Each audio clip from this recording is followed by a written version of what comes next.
প্রিয় মানুষ কাছে না থাকলে ঈদটা কেমন কাটে বলেন তো? আসসালামু আলাইকুম, আফিফা ব্লগ থেকে সবাইকে জানাচ্ছি স্বাগতম এবং ঈদ মোবারক। অনেক দিন পরে একটা ছোট্ট ব্লগ শেয়ার করছি। প্রিয় মানুষ যখন দূরে থাকে তখনকার ঈদটা আসলে কার কেমন কাটে আমি জানি না। তারপরেও বলবো সব কিছু মিলে আলহামদুলিল্লাহ।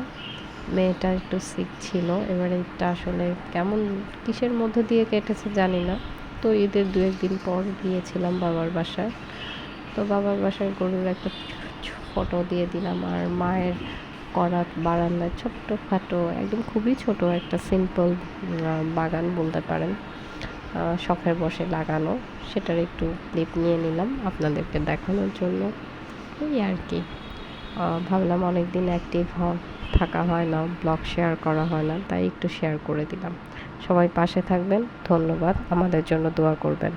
আল্লাহ হাফেজ, আসসালামু আলাইকুম।